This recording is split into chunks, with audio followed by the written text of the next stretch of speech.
čia aš gyvenu ir man labai svarbus mūsų kraštas. Kuršių marios – didžiausia lagūna Europoje, kur susilieja gėlas ir sūrus vanduo. Vienas svarbiausių gamtos procesų, keliančių grėsmę šių marių ekosistemai, yra eutrofikacija. Ją sukelia į marias iš žemės ūkio laukų patenkantis trąšų likučiai.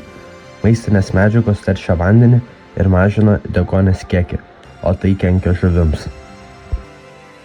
Marių vandenyse taip pat plinta invazinės rūšys, pavyzdžiui, juodažvynis grundalas.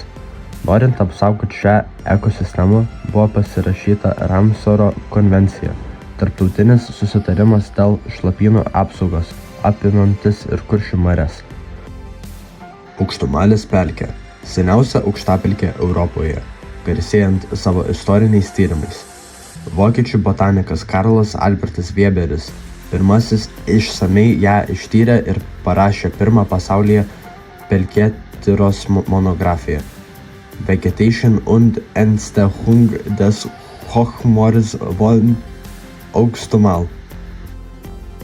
Pelkės ekosistemai labiausiai gresia durpių gavyba ir infrastruktūros plėtra, galinti pažeisti pelkės struktūrą. Šiandien lankytojai gali susipažinti su Aukštumale eidami 2400 metrų ilgio pažintiniu taku. Ventės rage žymus gamtininkas ir ornitologas Tadas Ivanauskas įkūrė pirmąją Lietuvos ornitologinę stotį. Jis taip pat pirmasis pradėjo sistemingai tirti Lietuvos fauną ir florą.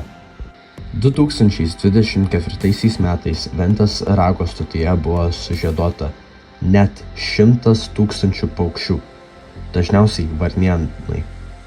Iš viso sužiedotos 133 paukščių rūšys.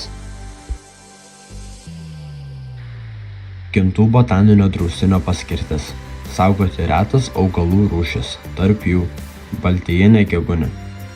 Draustinis priklauso Nemuno deltos regioniniam parkui. Paukščių migracija glaudžiai susijusi su Kniaupų įlanka, viena svarbiausių migracijos vietų. Rusnės sala išsiskiria unikalioms pavasario tradicijoms.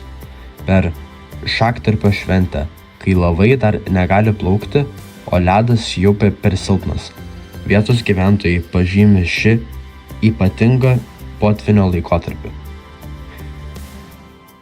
Ekologinis sąmoningumas visame pasaulyje stiprėja.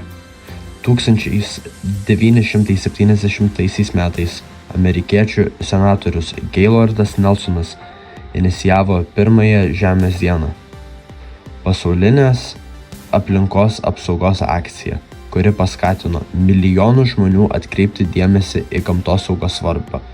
Šiandien Žemės diena minima ir Lietuvoje, kaip priminimas, kad gamta mūsų visų bendri namai.